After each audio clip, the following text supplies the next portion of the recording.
Je disais que j'étais très heureux de vous avoir parce que je pense que cette table ronde, elle n'aurait pas pu exister il y a 10 ans. Non pas que vous n'étiez pas individuellement là, mais il y a 10 ans, en fait, personne n'aurait imaginé que c'était possible d'aborder cette question-là et d'une certaine manière de se projeter vers le futur qui est en fait déjà le présent. Ce qui est très intéressant, c'est que on n'a pas voulu qu'il y ait de labo ici, il n'y a pas d'industriel dans cette table ronde. On assume ce choix pour réfléchir tout simplement à d'autres modèles et voir comment l'industrie peut s'inspirer ou pas d'autres expériences. Donc je vais commencer par brièvement vous présenter. Cécile Monteil, vous êtes médecin hospitalier, vous participez au développement de nouvelles techno en médecine.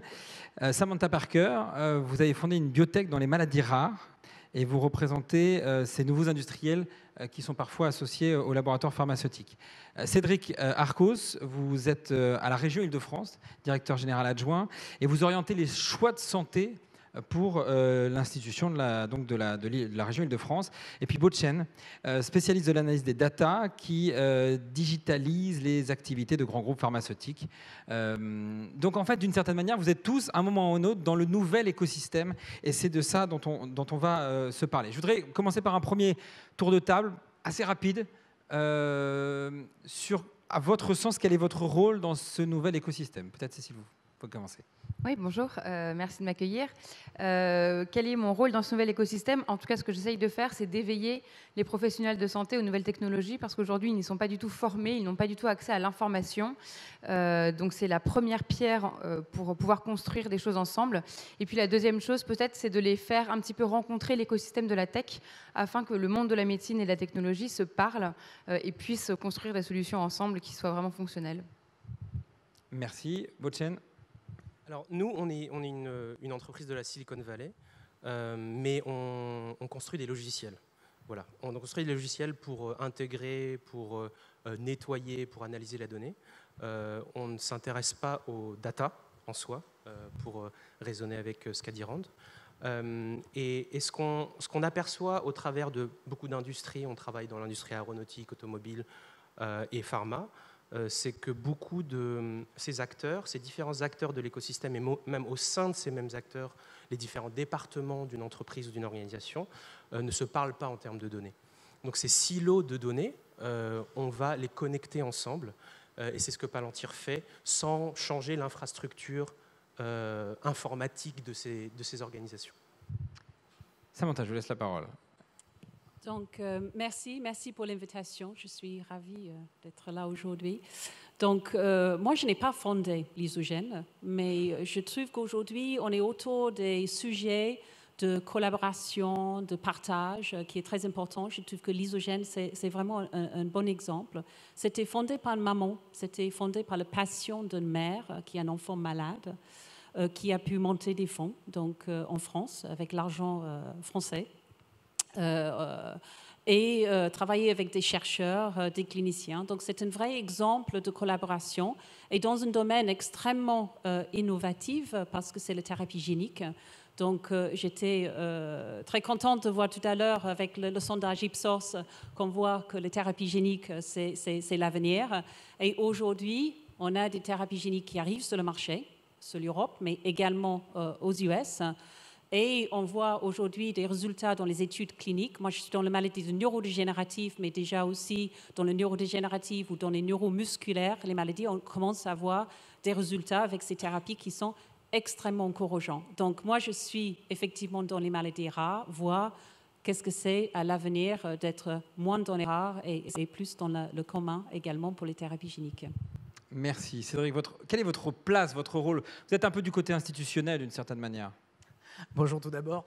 Effectivement, comme vous le disiez, pour introduire cette table ronde, il y a 10 ans ou il y a même 5 ans, il n'était pas du tout évident qu'une institution comme une région, comme un conseil régional, soit présent aux côtés de ceux qui font l'innovation et qui sont en train d'inventer la médecine, la santé de demain.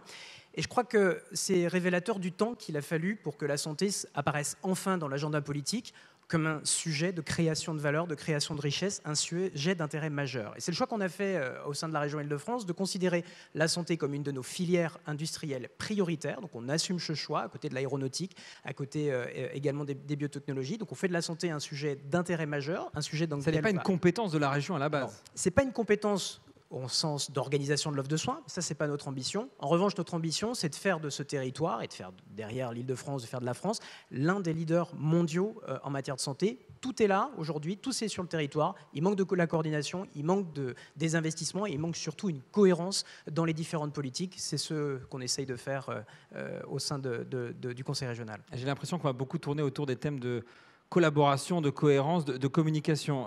Cécile, je voudrais commencer avec vous parce que je trouve intéressant votre double casquette. Je rappelle, vous êtes médecin hospitalier, pédiatre, si je ne me trompe pas.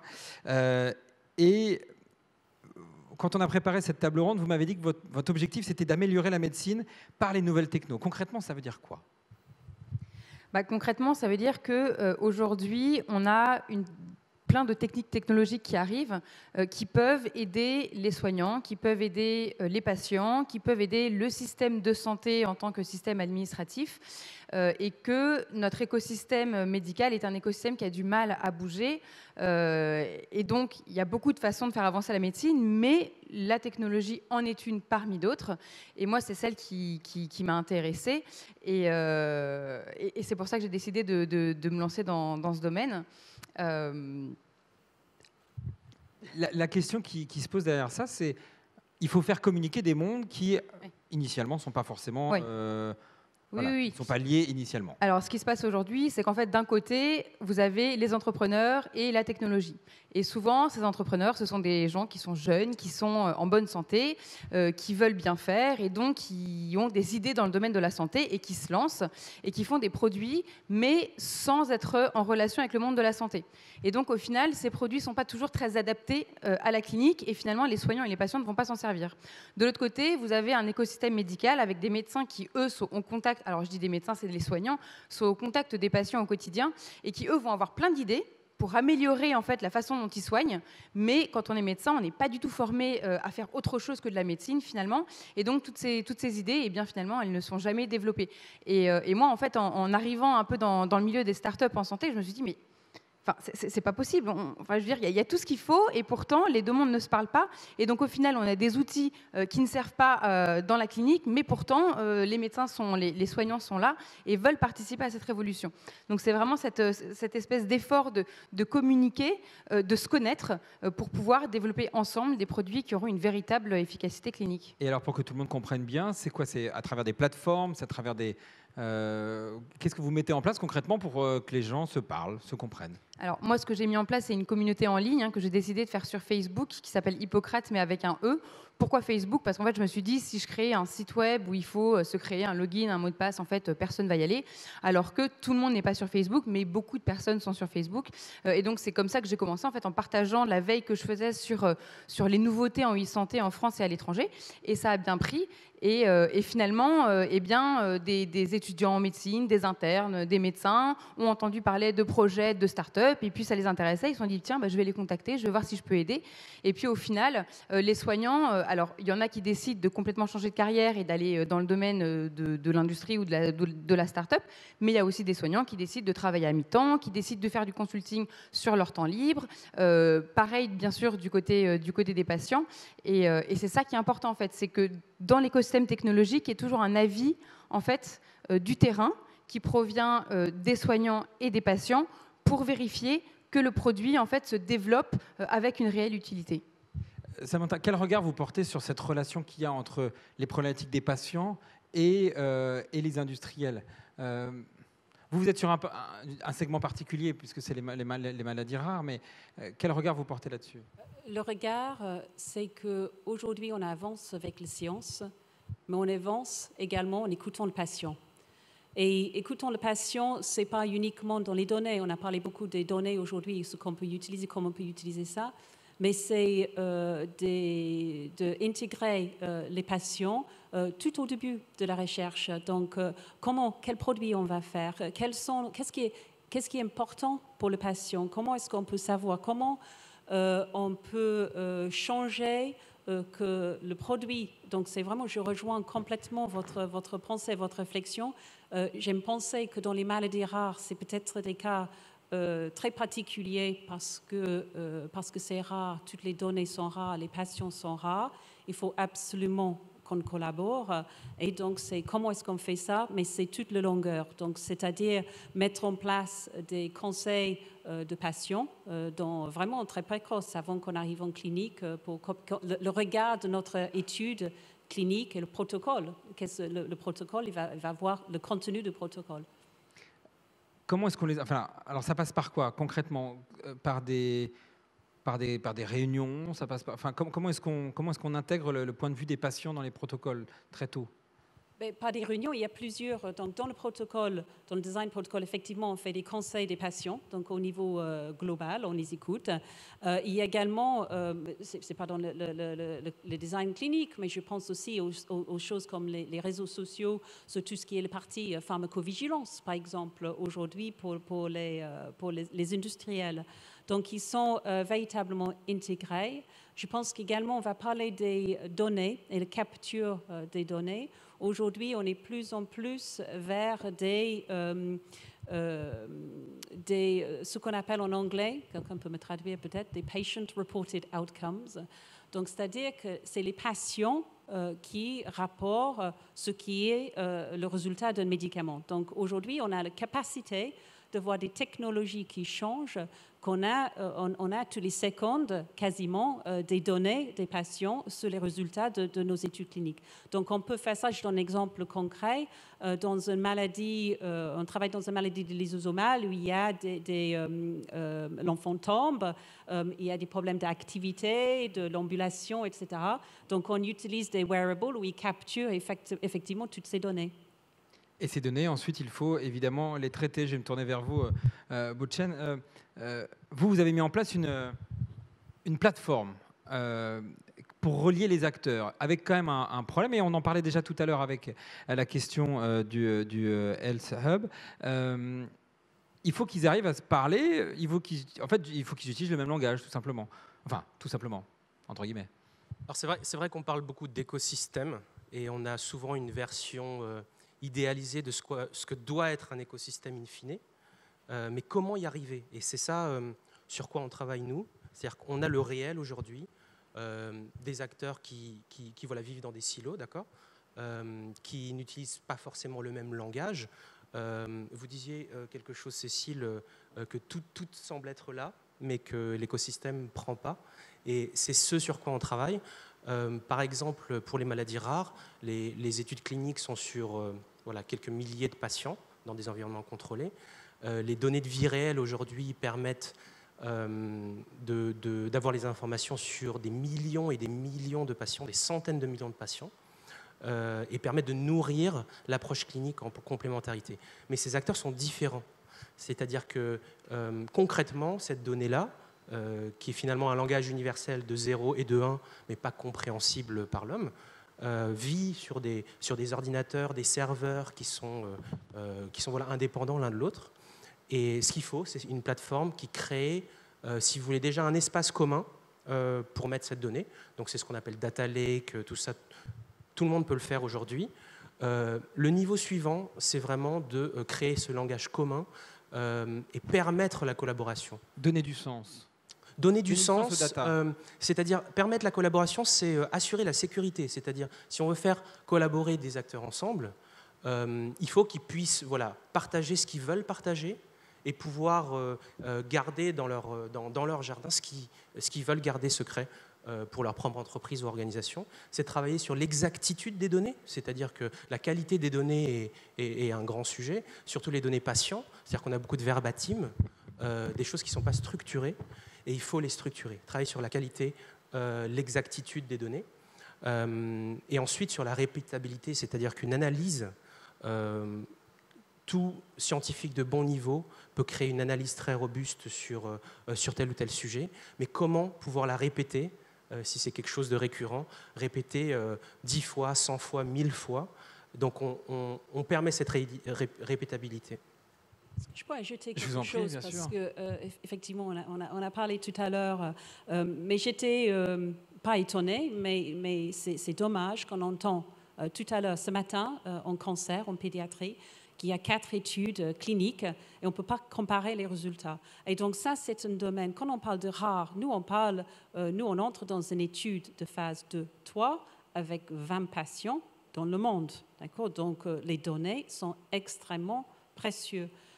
Donc, comment est-ce qu'on combat ce problème-là? C'est qu'on parle avec les patients, mais avec les cliniciens très tôt pour qu'est-ce qu'on peut utiliser? Pas uniquement dans le protocole. Donc, dans notre protocole, on a peut-être un résultat qui est tel, mais c'est comment est-ce qu'on va mesurer ça?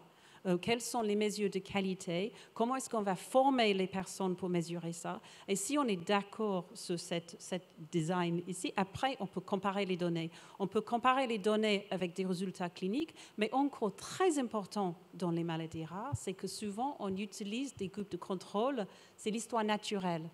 Et de plus en plus, on avance avec des études cliniques, il y aura de moins en moins d'histoire naturelle. Et si on peut faire une histoire naturelle qui est pareil entre les différentes au niveau global, aux US, en Europe. Après, on a une base pour que tout le monde puisse faire la recherche de façon plus rapide et on peut comparer les résultats. Je vous rappelle que si vous avez des questions, évidemment, vous utilisez, comme depuis ce matin, l'application, la page web de la journée de Pharmacité pour poser vos questions. Et évidemment, je pourrai les relayer à la fin. Je vais me tourner vers vous, Cédric Arcos. Concrètement, ça veut dire quoi pour une région de s'investir sur ces questions de santé? Vous orientez ces investissements-là, vous orientez les choix qui sont faits par l'équipe de Valérie Pécresse, pour ne pas la citer. Concrètement, ça veut dire quoi? Quelques exemples peut-être. Alors, concrètement, ça veut dire, premier ingrédient d'abord pour orienter ces choix, c'est une ambition politique, réellement. C'est-à-dire de fixer la santé comme un sujet majeur d'intérêt pour la région. C'est quelque chose d'extrêmement nouveau de considérer la santé, encore une fois, comme une source de création de richesse, comme une source de création de compétences et de haute valeur ajoutée pour un territoire. Donc de faire un choix politique que c'est dans ce secteur que se dessine l'avenir du territoire. Deuxième chose, c'est de fixer un cap. C'est-à-dire qu'une fois qu'on a dit qu'on fait de la santé une priorité, la santé, c'est large, donc on fait volontairement un certain nombre de choix. Typiquement, notre choix aujourd'hui, on pousse les feux très loin sur l'intelligence artificielle. On agit également beaucoup sur les questions de cancérologie. Et puis, on va également être assez incitatif et intervenir massivement sur tout ce qui concerne l'aide au diagnostic. Donc ça, c'est des choix, ce qui déjà demande un certain nombre de travaux. Et ensuite, et c'est là, j'espère, en tout cas, l'originalité de la démarche qu'on essaye de développer, c'est de faire en sorte qu'on coordonne l'ensemble de nos interventions. Ce dont souffrent les acteurs bien souvent, c'est quoi? Un chercheur, un start-upper, etc. C'est qu'il a face à lui une institution, il a des guichets, il a quelque chose de très compliqué.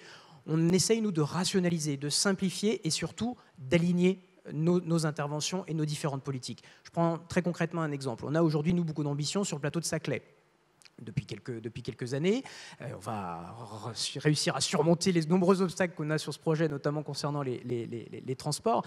Mais globalement, notre choix, c'est quoi? C'est d'avoir un choix d'aménagement, d'inciter les entreprises, les universités. Récemment, on a annoncé, et on y a pris une part très active, la construction d'un nouvel hôpital, un lien avec le commissariat à l'énergie atomique, d'avoir un lieu aussi, une autre compétence régionale là, très concrète sur les formations qu'on va pouvoir orienter, tirer les conséquences des nouveaux métiers dont on va avoir besoin sur le territoire pour ne pas continuer à produire, à former à des compétences qui seront obsolètes en 2030. Autre exemple, toujours sur le plateau de Saclay, c'est d'orienter nos investissements pour faire en sorte qu'on crée des lieux de vie, tout simplement, que ce soit un territoire dans lequel on a envie d'agir, dans lequel le chercheur, l'ingénieur, le médecin, le juriste, le sociologue vont pouvoir se rencontrer, vont pouvoir échanger et vont pouvoir construire un écosystème qu'aujourd'hui on n'a pas en France et qui fait la force notamment de notre concurrent direct, c'est l'Est américain, où il y a déjà ces ingrédients qui sont présents. Mais vos interlocuteurs, est-ce que naturellement, c'est pas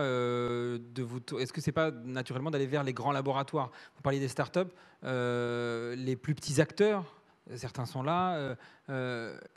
Est-ce que ce sont des interlocuteurs? Alors, c'est des interlocuteurs directs, puisque justement, depuis 2 ans, on a mis en place un programme d'accompagnement de start-up, d'incubation. On a des programmes, on a lancé un challenge international sur l'intelligence artificielle, qui a été un très gros succès. On a également beaucoup de liens grâce à des programmes comme InnovUp, qui nous permettent finalement d'aider, de doter en capital un certain nombre de start-up, de les accompagner, de grossir. Et puis, on travaille avec nos 6 pôles de compétitivité sur le territoire. Medicine, bien entendu, on le connaît, mais c'est pas le seul. Avec toujours la même obsession, c'est de faire des choix, de s'y tenir et d'orienter, de faire de la santé le trait d'union de l'ensemble de nos politiques. Et ça, c'est déjà un énorme travail pour nous en interne, et y compris dans un écosystème où on n'est pas vraiment habitué à se coordonner, où on est tous plutôt habitués à mener notre politique. Et notre ligne directrice, c'est de surtout ne pas se prendre pour les autres acteurs. On ne se prend pas pour l'État, on ne se prend pas pour l'Agence régionale de santé, par exemple, on ne se prend pas pour le ministère de l'Aménagement du Territoire. En revanche, on se prend pour la collectivité qui peut aider, qui peut faire la différence en affichant une ambition déterminée, que la santé, elle est une source de croissance, elle est aussi à l'origine de notre projet, c'est-à-dire que pour construire la région monde que doit être et que veut être l'Île-de-France, il faut impérativement qu'on ait une cohésion sociale, une homogénéité sociale extrêmement importante, et la santé en fait partie, et c'est parce qu'on aura créé de la richesse autour de ce secteur qu'on pense qu'on arrivera à aller plus loin dans nos ambitions.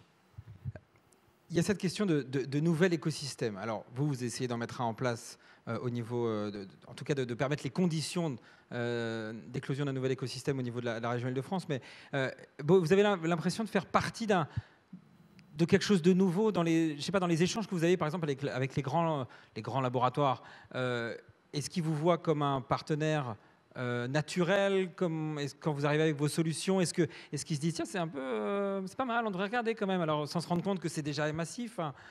C'est quoi les relations que vous avez? Ils ne vous écoutent pas, vous inquiétez pas, allez-y. Je dirais tout sauf naturel. Pourquoi? Parce que c'est vrai que quand on vient et on rencontre un acteur, il voit une boîte de la Silicon Valley, il pense à technologie. On vient vers nous pour du machine learning, de l'intelligence artificielle, et on leur répond en fait finalement quel est votre problème. D'accord, il y a la technologie, mais pour permettre ces technologies d'avenir, hein, qui sont des promesses, c'est un champ extrêmement excitant, mais il faut construire ces fondations data qui permettent à ces technologies d'émerger. Donc nous, quand on rencontre ces acteurs, on travaille sur ces plateformes de données, mais surtout, et je pense que c'est l'une des choses les plus importantes qui est sous-estimée, c'est comment, dans transformation digitale et à transformation, comment engendrer ces transformations au sein des organisations et entre ces organisations, donc dans ces systèmes, ces écosystèmes. Et ça, c'est, je dirais, la moitié de notre travail. On construit des plateformes et ensuite on aide à ce déploiement qui est jamais dans la facilité, jamais évident à effectuer. J'ai une question qui arrive sur la tablette. On évoque beaucoup la transversalité, la pluridisciplinarité, le croisement des compétences dans le système de santé, mais on a l'impression que cela reste très théorique. Comment y remédier? Concrètement, Cécile, c'est un peu votre boulot, ça? Enfin, en tout cas, c'est la tâche que vous... humblement. Oui, c'est pas tout à fait mon boulot, mais en fait, moi, je pense qu'un des mots-clés, c'est l'information. En fait, tout le monde est intéressé par la technologie. Le problème, c'est qu'aujourd'hui, les acteurs de santé, donc les labos, alors les directions de l'innovation sont intéressées, les autres sont un peu comme les soignants, c'est-à-dire qu'ils ont un peu peur. C'est-à-dire qu'on entend parler technologie, notamment par les médias. Qu'est-ce qu'on lit dans les médias? Que finalement, les labos sont dépassés parce qu'il y a les GAFA qui arrivent. Les médecins vont aussi disparaître parce qu'il y a l'intelligence artificielle qui arrive. Et donc, en fait, tout ce secteur se prend un peu dans la figure. Vous êtes complètement has-been, vous allez complètement disparaître. Et en fait, je me dis, mais quand il y a ça qui nous arrive dessus, je peux comprendre qu'on se ferme comme une huître. Donc je pense que le mot-clé, c'est l'information, c'est aller éduquer les gens, c'est leur expliquer. Et souvent, on dit, ah oui, les soignants, vraiment, ils sont très réfractaires. Ben, oui, c'est vrai qu'il y en a pas mal qui sont réfractaires, mais ce que j'ai remarqué, c'est que quand on leur explique, en fait, ça se passe très bien. Simplement, il faut leur expliquer que, oui, par exemple, toute cette arrivée de data pour le médecin, non, ça ne veut pas dire qu'il va regarder toutes les données patients qui arrivent pendant la journée entre 3h et 4h du matin quand il a fermé son cabinet. C'est pour un laboratoire, si, en fait, il y a une place pour vous et on va vous expliquer comment faire. Si on informe, ça se passe bien. Alors après, comment faire ? moi, ce que je pense, c'est qu'il faut prendre les gens très tôt, finalement. Quand vous adressez, alors là, je ne vais pas vexer, je veux vexer personne, mais quand vous adressez à des gens qui sont un peu en fin de carrière, ou voilà, des médecins qui ont eu l'habitude de faire comme ça pendant des années. C'est une question de génération. Vous sous-entendez que c'est un peu... Pas que. Il faut un peu, faut que je modère un petit peu mes propos parce que je vois des gens qui sont de la génération supérieure qui sont à fond dans les nouvelles technologies et je vois des jeunes qui sortent de la fac de médecine. Je le vois moi, mes externes ou mes internes, qui me sortent des aberrations. Des fois, c'est oui, moi j'ai pas fait médecine pour me faire remplacer par un ordinateur et je me dis boulala, mais t'as rien, t'as rien compris quoi. Donc pour moi, voilà, c'est vraiment une question d'éducation, d'information et de montrer des preuves concrètes. Pas l'effet waouh, machin, c'est voilà, il y a ces outils qui arrivent, voilà comment on va pouvoir s'en servir et voilà comment on va pouvoir faire une place dans la pratique ou dans ton métier pour que tu fasses avec. Il y a la question de l'argent derrière tout ça. On en parlait un petit peu en préparation tout à l'heure, mais en fait, j'ai une question qui dit « Le financement de plus en plus prégnant de notre système de santé ne va-t-il pas finir par se heurter à la gratuité des soins et à notre système de santé fondé sur la solidarité nationale ?» Ça rejoint une question qu'on s'est posée derrière tout à l'heure en préparation sur le fait que ça coûte beaucoup d'argent, la gestion notamment des data, et au fond... tout le monde n'y a pas forcément accès, enfin, notamment sur les maladies rares, c'est plus compliqué. Vous me dites si je me trompe, mais c'est plus compliqué d'avoir accès à certaines données et de partager certaines données, souvent pour des questions d'argent. Je ne sais pas. Très bien. Est-ce que les données, c'est vraiment cher? Est-ce que si les patients aujourd'hui, on a parlé des patients qui commencent à produire eux-mêmes les données, donc finalement, on va vers un système grâce aux technologies que finalement, avant, pour colléger des datas dans les maladies rares, il fallait un registre. Et il fallait un registre, il fallait des médecins, il fallait les patients, les médecins qui entrent toutes les données, c'est très cher. Il y a Ségolène Aimé qui est dans la salle, il y a peut-être 7000 maladies rares aujourd'hui, donc on ne peut pas faire des registres sur toutes les maladies rares. Donc on est en train de changer la valeur de la donnée. Par contre, quand on parle d'argent, je pense qu'il y a autre chose, un petit peu off-subject de cette question-là, mais sur l'accessibilité. Donc, il y a plusieurs choses. L'accessibilité de ces médicaments. Donc, je pense qu'aujourd'hui, on est vraiment, on est conscient, mais il n'y a plus d'argent. Moi, je suis anglaise, donc je connais le système en Angleterre. Il faut démontrer une vraie valeur du médicament. Si on a introduit un médicament sur le marché, il faut quelque chose qui sort. Le NHS n'est pas le même système que le système français, quand même. Oui, voilà. Donc aujourd'hui, on est dans des crises de comment est-ce qu'on comment rendre accessibles tous ces médicaments et notamment les traitements géniques. Et après, on revient à l'autre bout, et l'autre bout, c'est vraiment la recherche. Aujourd'hui, quand on parle des traitements géniques, c'est extrêmement cher. On voit que ça explose au niveau des US. Avant cette session, je n'ai pas regardé les investissements US par rapport à l'Europe, mais il y a un investissement, il y a énormément des entreprises, ils avancent, l'innovation est là. En France, l'innovation est là, mais l'argent est plus rare, c'est plus compliqué. C'est plus compliqué pour une entreprise française de monter de l'argent aux US et il y a moins bon, on avait parlé tout à l'heure, donc je vais peut-être vous repasser la parole sur des moments de l'entreprise où c'est vraiment très, très difficile. Donc l'argent, c'est un enjeu absolument majeur sur toute la longueur du développement, au début jusqu'à l'accès pour toutes ces innovations. Et c'est une fragilité pour les structures plus petites, forcément, face aux mastodontes. Complètement. J'enfonce un peu une porte ouverte. Mais, en France, on est très bien pour débuter. On est très bien pour débuter, expérimenter. Voilà, on va créer des lieux de rencontre, on va aider les jeunes pousses, mais on a un problème dans la scalabilité quand même. Et on parle de recherche. Je veux dire, un chercheur en France, il passe la moitié de son temps à demander des financements, chose qu'il ne devrait pas avoir à faire. En fait, il devrait se concentrer sur sa recherche pour avoir 3 brindilles. Enfin, vous regardez les GAFA, Google arrive, il voit ce même chercheur qui est un super cerveau, il lui dit, alors, moi, tu ne vas pas t'embêter avec les papiers, tu vas venir chez moi, chez Google, je vais te payer un super salaire, tu vas avoir un super labo, et tu vas pouvoir faire ce à quoi sert vraiment ton métier. Donc voilà, on a ce double...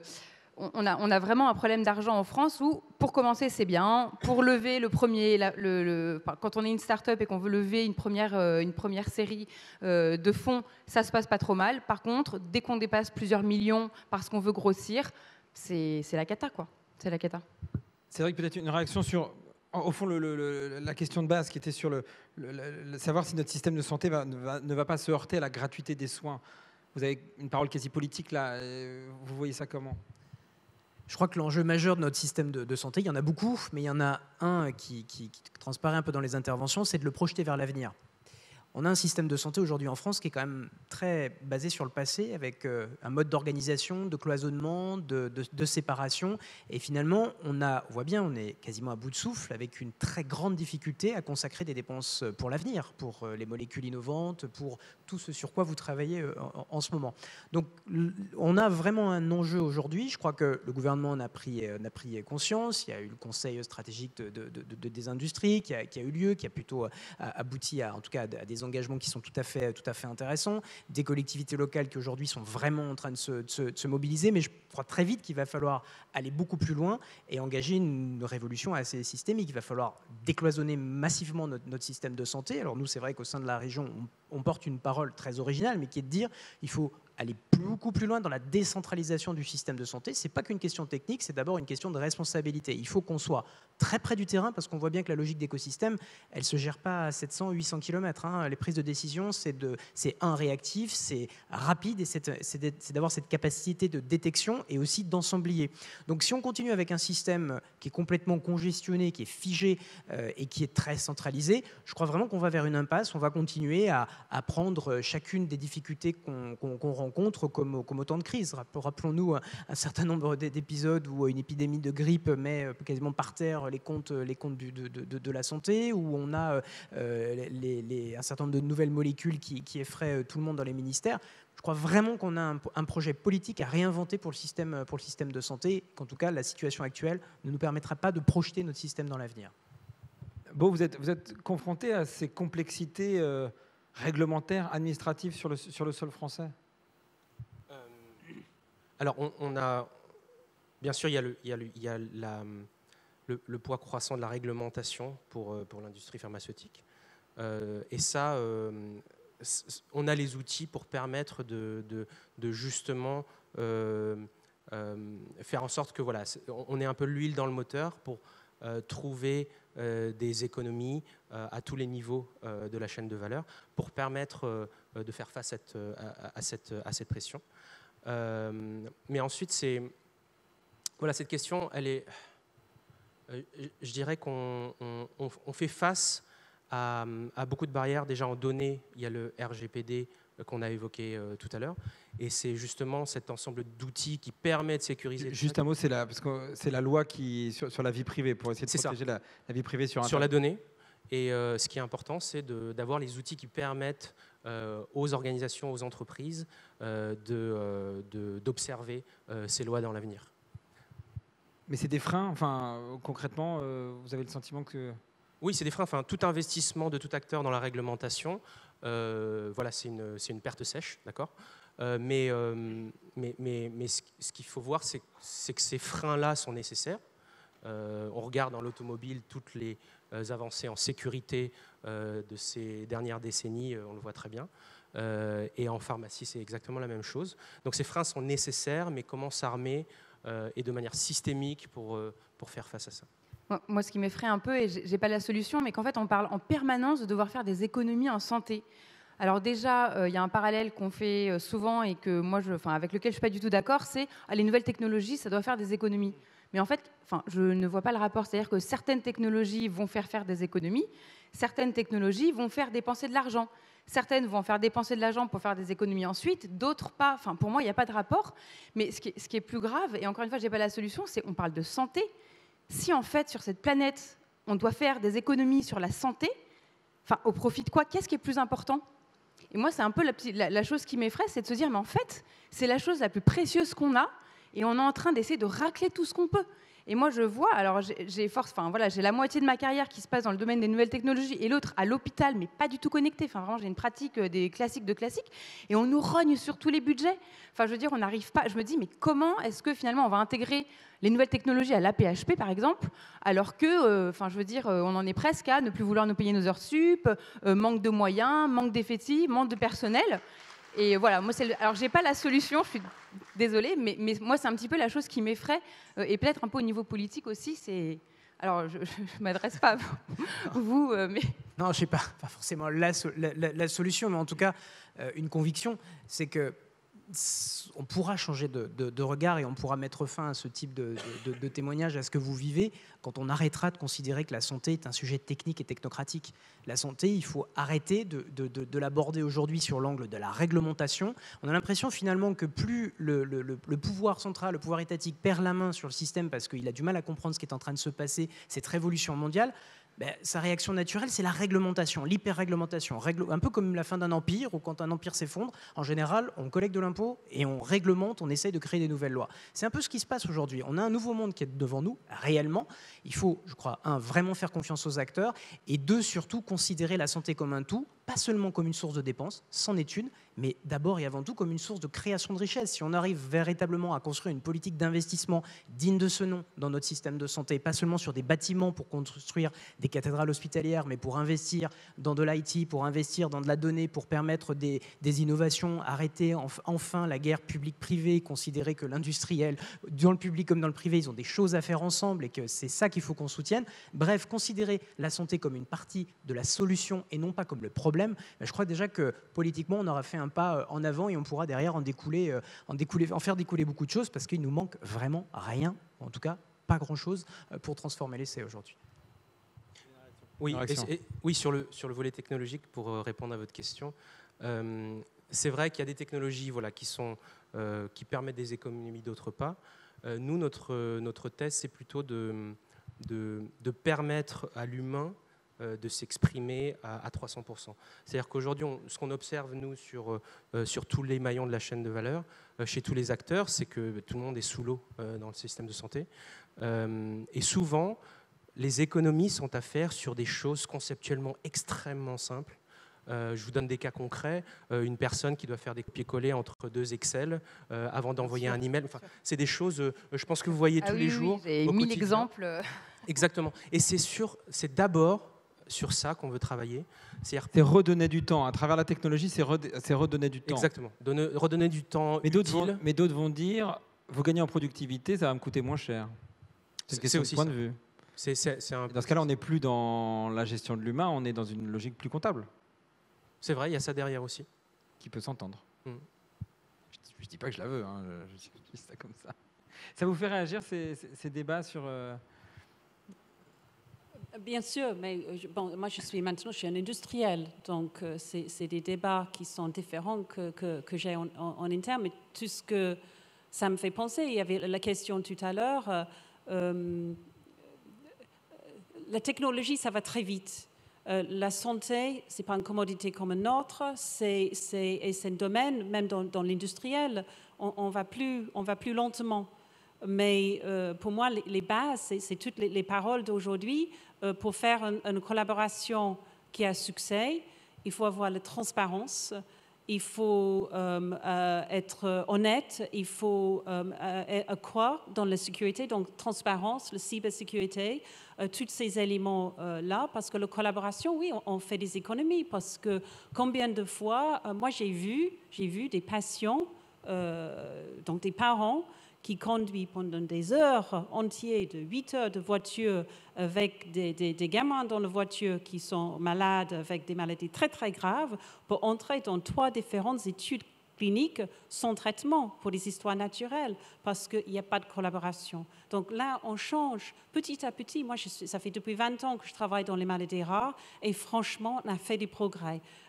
Et on commence à collaborer. Il faut qu'on fasse plus. Donc, ça me fait penser à la collaboration, transparence, travailler ensemble. Une question pour Beau. Que faites-vous concrètement chez Palantir avec les entreprises du médicament? Est-ce que vous pouvez donner des exemples? Alors, on fait un large spectre d'activités différentes. Alors quelques exemples concrets. Par exemple,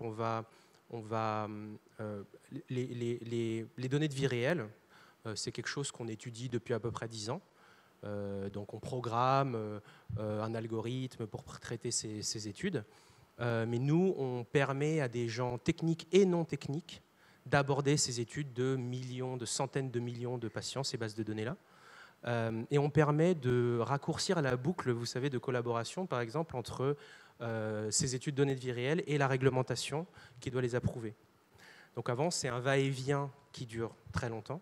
Et nous, on permet quasiment en temps réel ces collaborations, par exemple.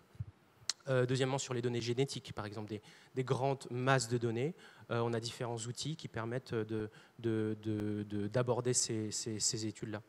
On relie les études cliniques avec les données de vie réelle. Beaucoup finalement de médecine translationnelle aussi. Faire collaborer. Nous, on n'est pas experts, on ne fait pas les analyses nous-mêmes. On permet à différents acteurs de le faire. Des acteurs comme des laboratoires pharmaceutiques, mais aussi des startups, des plus petits acteurs dont si vous voulez, le coût d'accès à la collaboration est diminué. Donc c'est comme ça qu'on permet, si vous voulez, cette collaboration entre les petits et les grands acteurs.